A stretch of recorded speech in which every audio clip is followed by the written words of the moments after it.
23 ফেব্রুয়ারিতে শুরু হয়েছে বিসিএল ওয়ানডে টুর্নামেন্ট। দীর্ঘ সময় পর বগুড়ার শহীদ চান্দু স্টেডিয়ামে মাঠে গর্জে উঠেছে ক্রিকেটের উন্মাদনা। নর্থ জোন ও ইস্ট জোনের মধ্যকার ম্যাচের মধ্য দিয়েই ফিরছে সেই প্রাণবন্ত পরিবেশ, যেখানে দর্শকরা নিজেদের এক্সাইটমেন্ট ও ভালোবাসা নিয়ে স্টেডিয়ামে উপস্থিত হয়েছেন। তবে এই উচ্ছ্বাসের মাঝেও স্পষ্ট হয়ে ওঠে স্টেডিয়াম অবকাঠামোর সীমাবদ্ধতা। অনেক সময় দেখা যায় স্টেডিয়ামগুলো প্রয়োজনীয় সুযোগ সুবিধার অভাবে দর্শক আসা তো দূরে থাক, অচল হয়ে পড়ে থাকে মাঠগুলো।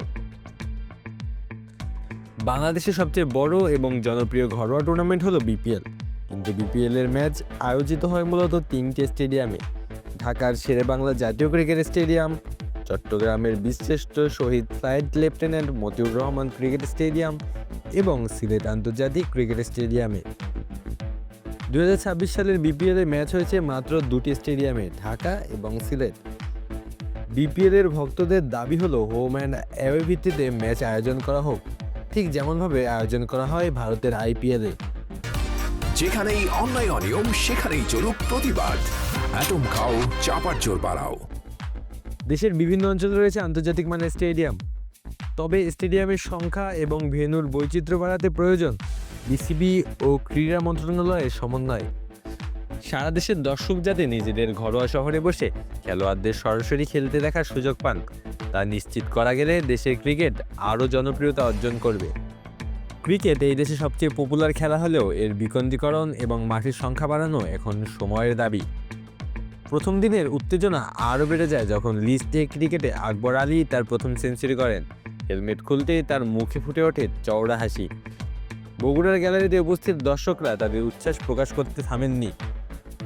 ব্যাট ঘুরিয়ে প্রতিক্রিয়া জানিয়ে আকবরও দর্শকদের অভিবাদনকে সমর্থন করেছেন। একই দিনে সাউথ জোনের আফিফ হোসেনও সেঞ্চুরি করেছেন। নর্থ জোন তাদের ম্যাচে 54 রানে জয়লাভ করেছে, যেখানে রিশাদ হোসেন বল হাতে 4 উইকেট নেন এবং দক্ষিণাঞ্চল মধ্যকার অঞ্চলের বিপক্ষে 7 উইকেট জয় নিশ্চিত করে।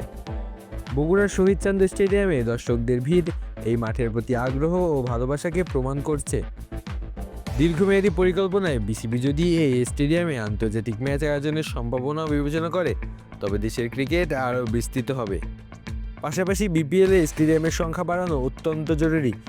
খুলনার শেখ আবু নাসের স্টেডিয়াম, বগুড়ার শহীদ চান্দু স্টেডিয়াম এবং রাজশাহীর বিভাগীয় স্টেডিয়াম যদি বীরপুর, চট্টগ্রাম ও সিলেটের স্টেডিয়ামের সাথে যুক্ত করা হয়, তবে এটি হবে দেশের ঘরোয়া ক্রিকেটকে সারা দেশে ছড়িয়ে দেওয়ার একটি গুরুত্বপূর্ণ পদক্ষেপ।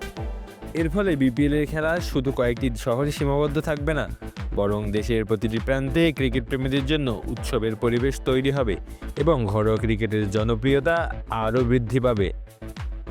আলু আসি তালুকদার, অন ফিট।